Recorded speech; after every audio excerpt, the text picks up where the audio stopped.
Hello students, welcome back to my channel Shipra Classes. Happy Navratri to all of you. बच्चों, जैसे कि आप सभी को पता है कि हम टीचिंग एप्टीट्यूड पढ़ रहे हैं और हम इसके टॉपिक्स सारे डिस्कस कर चुके हैं, ऑलमोस्ट जो इम्पोर्टेंट टॉपिक्स थे। और जो कोई अगर टॉपिक मेरे को लगता है इम्पोर्टेंट तो मैं आपको टाइम टू टाइम कराती रहूँगी। हमने उसके बाद स्टार्ट किए हैं अपने इम्पोर्टेंट MCQ और PYQ from the unit 1 teaching aptitude.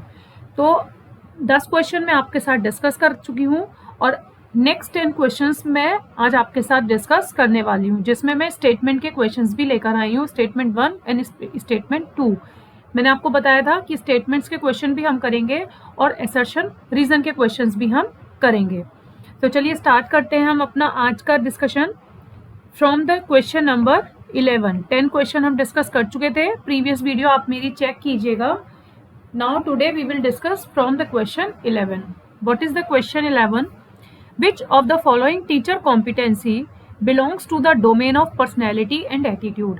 आपसे पूछा जा रहा है कि टीचर की कौन सी कॉम्पिटेंसी है जो पर्सनैलिटी और एटीट्यूड को बिलोंग करती है, पर्सनैलिटी और एटीट्यूड के डोमेन में आती है। तो देखिए, प्लानिंग एंड इंस्ट्रक्टिंग जो है वो पर्सनैलिटी से रिलेटेड नहीं है। मैनेजिंग, कुछ मैनेज करना, मॉनिटर करना, it's not also a personality and attitude. And personalizing and contextualizing it's also not a domain of personality and attitude. Locus of control and self efficacy. Self efficacy means खुद हम कितने efficient हैं, खुद की self efficacy check करना। Locus of control कि आप खुद कितने लोकस में कितना कंट्रोल है आपका अपने ऊपर। तो यहाँ पे खुद की बात हो रही है, अपनी पर्सनैलिटी, अपने एटीट्यूड की बात हो रही है। तो locus of control and self efficacy, it's your correct answer. That's why A is your correct answer. Next question है, what is the correct sequence from lower to higher for indicating learning outcomes related to affective domain. तो देखिए, मैंने आपको बताया था इसमें affective cap, cognitive, affective and psychomotor, किसके अंतर्गत आता है ये? ब्लूम टैक्सोनॉमी में। ब्लूम टैक्सोनॉमी हमने डिस्कस करी थी। यहाँ पर पूछा जा रहा है अफेक्टिव डोमेन। अफेक्टिव डोमेन का मैंने आपको निमोनिक क्या बताया था? R² VOC या फिर RR VOC। R स्क्वायर में मैंने आपको क्या बोला था कि पहले हम क्या करेंगे, पहले कौन सा R आएगा, रिसीविंग आएगा या रिस्पॉन्डिंग आएगा? पहले हम कुछ रिसीव करेंगे तब हम रिस्पॉन्ड करेंगे। It means receiving, responding, VOC, valuing, organisation and characterisation. तो अकॉर्डिंगली फिर हमारा आंसर क्या हो जाता है? रिसीविंग A एंड C कहाँ आ रहा है? थर्ड ऑप्शन में। दैट मीन्स कि C is your correct answer. ACBDE, receiving, responding, valuing, organisation and characterisation. तो R² VOC, जिस स्टूडेंट को अच्छे से इसका निमोनिक पता होगा तो इसका आंसर आप कर सकते हैं। ये एग्जाम में पूछे हुए क्वेश्चंस हैं, इसलिए बहुत इंपॉर्टेंट है, बहुत ध्यान से पढ़िएगा। इनमें से भी कुछ भी क्वेश्चन सेम ना आके, लेकिन इन टॉपिक से इसी तरीके के क्वेश्चंस बनकर एग्जाम में आते हैं। Answer is C। Next question, teacher education institutions belong to which of the following category. क्या पूछा जा रहा है? जो टीचर एजुकेशन इंस्टीट्यूशंस हैं वो किस कैटेगरी को बिलोंग करते हैं, आपको ये बताना है। तो नॉन कन्वेंशनल, प्रोफेशनल, टेक्निकल या फिर स्किल बेस्ड, ये आपको याद रखना होगा। ये जो आता है ये प्रोफेशनल में आता है। टीचर एजुकेशन इंस्टीट्यूशंस किस कैटेगरी को बिलोंग करते हैं? प्रोफेशनल कैटेगरी को। It's not non conventional, it's not technical and it's not skill based. Answer is B, it's professional, belongs to professional category. Then B is your correct answer. B is your correct answer. Next question, CBCS। देखिए, CBCS की full form पूछी जाती है तो ये आपको learn होनी चाहिए। What is the full form of CBCS? Full form of CBCS is choice based credit system. It means B is your correct answer, choice based credit system. CBCS का topic अभी हमारा बचता है, ये भी हम डिस्कस करेंगे, इससे क्वेश्चंस बन के आते हैं।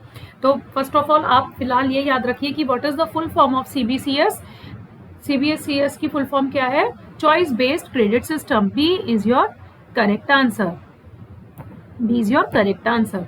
Next question, what is the name of the mental process that assists learners to reflect on their thinking by internalizing, understanding and recalling the content to be learned? इस क्वेश्चन के हिसाब से क्या पूछा जा रहा है कि ऐसा मेंटल प्रोसेस का नाम क्या है जो आपकी थिंकिंग को और ज्यादा अंडरस्टैंड, आप थिंकिंग पे थिंकिंग कर रहे हैं, मीन्स आपने कुछ सोचा, अब उसको कैसे करना है उसके बारे में सोचना, मतलब थिंकिंग के अंदर कुछ थिंकिंग करना, डीप थिंकिंग करना, तो वो उस मेंटल प्रोसेस को क्या कहते हैं? तो उस मेंटल प्रोसेस को कहते हैं metacognition. Metacognition it's important term. Metacognition का मीनिंग मैं आपको डिस्क्राइब कर देती हूँ। अगर सिंपल वे में हम कहें तो मेटाकॉग्निशन, कॉग्निशन क्या होता है? कॉग्निशन कुछ इंटेलेक्चुअल टर्म्स होता है जो हम सोचते हैं, समझते हैं। तो मेटाकॉग्निशन क्या हो जाएगा? थिंकिंग के ऊपर कुछ और थिंकिंग करना। तो mental process assist learner to reflect on their thinking by, कि किसी चीज को इंटरनली बहुत ज्यादा गहराई से समझना, सीखना, रिकॉल करना, वो क्या कहलाता है? मेटाकॉग्निशन। तो it means A is your correct answer. अब देखिए ये कुछ क्वेश्चंस स्टेटमेंट्स के हैं। अब हम पढ़ते हैं कि स्टेटमेंट के क्वेश्चंस कैसे एग्जाम में पूछे जाते हैं। स्टेटमेंट 1 है, in norm reference testing of students test data helps us determine a students place और रैंक। नॉर्म रेफरेंस टेस्ट में हम क्या करते हैं? प्लेस और रैंक देते हैं। यस, क्योंकि हम कंपैरिजन करते हैं बच्चों की, तो हम ये देखते हैं कि कौन सा बच्चा फर्स्ट आया और कौन सा सेकंड आया है, तो हम उनको प्लेस प्रोवाइड करते हैं, उनको रैंक प्रोवाइड करते हैं। It means statement 1 is correct. In criteria reference testing, the test data tell us about a student's level of proficiency.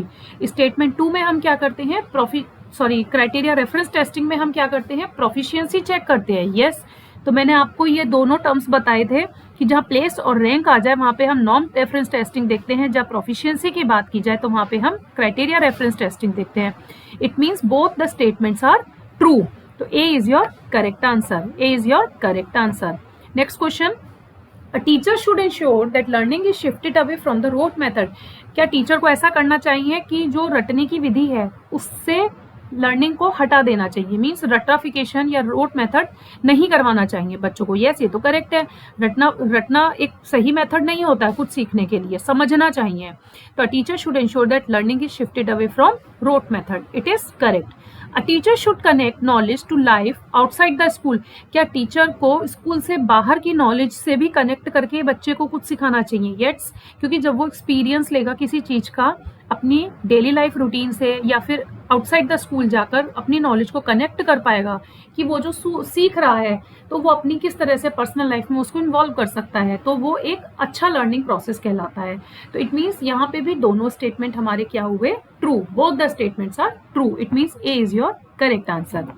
Next question है, operant conditioning was discovered by Thorndike and classical conditioning was discovered by Ivan Pavlov. मैंने आपको operant conditioning, classical conditioning दोनों discuss कर रहे हैं। आप मेरी previous videos में जाकर चेक कर सकते हैं, बहुत इंपॉर्टेंट टॉपिक है। यहाँ पर पूछा जा रहा है कि ऑपरेंट कंडीशनिंग किसने दी है और क्लासिकल कंडीशनिंग किसने दी है। देखिए, क्लासिकल कंडीशनिंग तो आइवन पावलोव ने दी है, तो स्टेटमेंट 2 तो करेक्ट है। ऑपरेंट कंडीशनिंग क्या थॉर्नडाइक के द्वारा दी गई है? No, operant conditioning was discovered by B.F. Skinner. It means statement 1 is false and statement 2 is true. तो इट मींस हमारा आंसर क्या हो गया? Statement 1 is false but statement 2 is true. D is our correct answer. D is our correct answer. Which of the following methods a learner centered teaching method? इन 4 आपको method दिए हैं और आपसे पूछा जा रहा है कि इसमें से लर्नर सेंटर्ड टीचिंग मेथड्स कौन से हैं। तो देखिए, active learning, cooperative learning, inductive teaching and learning and passive learning. Passive learning तो निगेटिव होती है जिसमें लर्नर का कोई रोल नहीं होता, तो D is not correct answer. Active learning होनी चाहिए, यस। कोऑपरेटिव लर्निंग होनी चाहिए, yes. And inductive teaching and learning, ये तीनों क्या है? ये लर्नर सेंटर टीचर मेथड है। तो A B C is our correct answer. तो A B C option 1 is your correct answer. 1 is our correct answer. Which among the following is not related to the characteristics of cooperative learning? cooperative learning की कौन सी characteristic नहीं है, आपसे ये पूछा जा रहा है। Experiences that develop good learning and social skills, yes। जब हम cooperative learning करते हैं, cooperative मतलब मिलजुल कर एक दूसरे के साथ, तो हमारी learning भी अच्छी होती है और हमारे social skills भी develop होते हैं।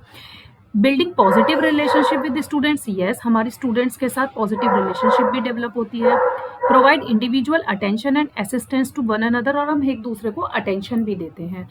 बी क्या है? Student feel overload with too much work in group.